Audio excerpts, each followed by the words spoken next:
미국의 공화당의 유명한 활동가인 찰리 커크가 암살당했잖아. 그래서 미국에서도 엄청 논란이 되고 있는데 어떤 사건인지 설명해 줄 수 있어? 일단은 찰리 커크라고 하면 그 도널드 트럼프 대통령의 최측근 인물로서 보수에 떠오르는 라이징 스타 같은 사람이야. 뭐 인플루언서인데 팔로워가 1,000만 명이 넘고, 도널드 트럼프 대통령이 지난 대선 때는 바이든 대통령한테 졌잖아. 지고 나서 도널드 트럼프의 아일랜드주에 있는 별장에 모여가지고 지금 제이디 벤스 부통령을 추천하면서 이제 러닝메이트로 해서 다음 대선에 나가자. 그러면서 이제 전략을 짜고, 그 이후에 인플루언서로서 찰리 커크 쇼를 매주 진행을 하면서 사실상 공화당의 젊은 인물들을 유입시킨 주력 인사였어. 이번에 도널드 트럼프가 되게 압도적으로 이겼잖아. 근데 그 압도적으로 이긴데 1등 공신을 한 사람이다. 도널드 트럼프 같은 경우에는 이제 백인 중심적인 어떤 정책을 펴고, 마가라고 하는 Make America Great Again 라고 하는 미국 중심적인 정책을 너무나 피다 보니까 초수인종이나 LGBT라고 하는 성적 소수자들한테는 좀 반감을 많이 샀는데, 그거를 이렇게 marginalize 시킨 게 사실 제이디 벤스거든. 왜냐면 제이디 벤스 부통령은 출신도 되게 이제 빈민가에서 태어나서 아버지가 알코올 중독자로 자기 어머니 맨날 폭행하고 해서 어머니가 이혼해가지고 사실 제이디 벤스를 자기가 혼자 키웠어. 제이디 벤스도 그래서 나중에는 미 해병대를 갔지. 가서 거기서 주는 그런 혜택이나 그런 걸 다 입고 나중에 예일대 로스쿨을 장학금 받고 가는, 정말 개천에서 용이 된 그런 케이스이기 때문에 금수저로서 이렇게 좀 승승장구한 트럼프와는 좀 대비되는 인물로서 트럼프가 갖지 못한 부분을 많이 채워줬지. 제이디 벤스는 또 아내가 인도인이야. 인디안 아메리칸이어서 그 러닝메이트로서 정말 최적의 이런 스킴을 짰다, 이런 평가를 듣거든. 그래서 2024년 대선을 승리를 한 건데, 그거를 뒤에 아이디어를 낸 사람이 바로 찰리 커크야. 그만큼 찰리 커크는 전방위적으로 이제 보수의 어떤 지지를 결집하는 그런 역할을 하고 있었고, 그래서 이번에도 시신을 운구를 제이디 벤스의 그 전용기에다가 실어서 직접 운반해. 그만큼 각별한 사이였어. 그럼 이제 왜 이 사람이 이렇게 피살을 당했느냐? 찰리 커크가 조금 급진주의적인 보수 성향을 갖고 있긴 했어. 일단은 첫째로는 성적 소수자들인 LGBT, 그것도 특히나 트랜스젠더 같은 사람들을 공개적으로 비판을 했어. 이제 미국은 수정헌법 제2조에서 총기를 소지할 수 있는 헌법적 권리를 준단 말이야. 이제 보수 성향을 갖는 그 예를 들어 중남미나 그 소위 그레이벨트라고 하는 그쪽 주들은 다 총기 소지를 할 수 있어. 근데 총기 소지를 지지함에도 불구하고 트랜스젠더들은 정신적인 장애가 있다 이러면서 총기 소지를 못하게 하고 그랬단 말이야. 그만큼 어떤 성적 소수자 그리고 유색인종, 특히 무슬림을 너무나 극렬하게 비판을 했단 말이야. 그런 것들 때문에 사실 소수자들한테는 많이 타겟팅이 되긴 했지.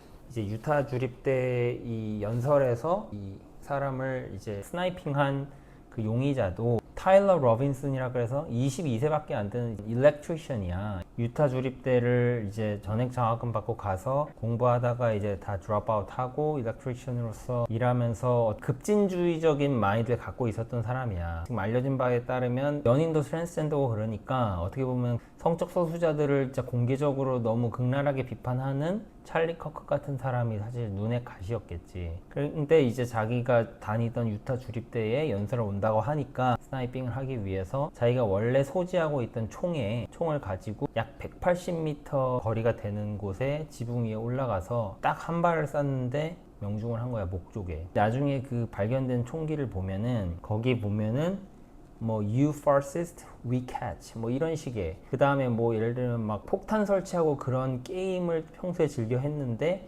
거기서 폭탄 설치하는 그 조종키 위쪽, 아래쪽, 오른쪽 뭐 이런 화살표가 있는데 그것을 새겨놓은 그런 총알들로 발견됐다고 하거든. 그러니까 그만큼 어느 정도는 성적 소수자로서 이쪽이 정부가 어떤 내세우는 기조에 대해서 많이 서러움을 가지면서 비판적인 입장을 갖고 있었던 그런 사람이었던 거지. 그럼 이 사건에 대한 오빠의 의견은 어때? 이거는 용납될 수 없는 일이지. 사실 정치적 견해의 어떤 대립이나 그런 걸 떠나서 나랑 의견이 다르고 생각이 다르다고 해서 누군가를 스나이핑해서 죽인다는 거는 그 어느 경우도 용납할 수 없는 거야. 미국이나 우리나라나 우리는 자유민주주의잖아.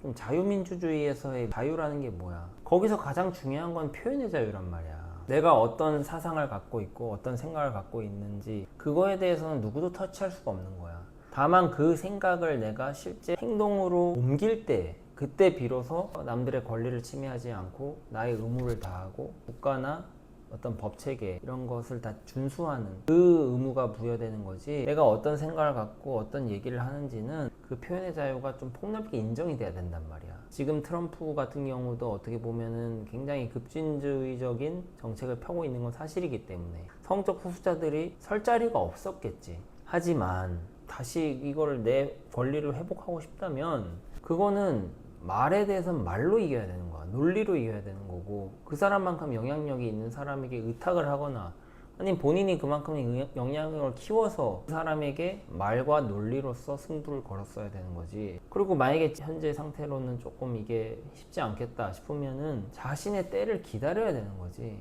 그런 비극적인 참사를 일으키는 거는 그 어느 경우도 결코 용납할 수 없는 거지. 그래서 이런 일은 절대 되풀이돼서는 안 될 것 같고, 그러면 그 표현의 자유로서 또 자기 의견을 얘기하다 보면 정말 왜 저 사람은 저런 얘기를 하냐, 그리고 정말 저거는 누가 봐도 비논리적이다 이런 생각이 들 때가 있거든. 근데 그렇다고 해서 그거를 폭력과 어떤 암살 이런 식으로 해결하는 거는 더 악순환만 가져올 뿐이고 사회적 반목과 갈등만을 더 키울 뿐이라고 생각해. 그래서 이런 거는 결코 용납돼서는 안 되고, 미국이든 우리나라든 정치인들이든 또는 일반 시민들이든 꼭 그 가치는 마음에 새겨야 된다고 생각해.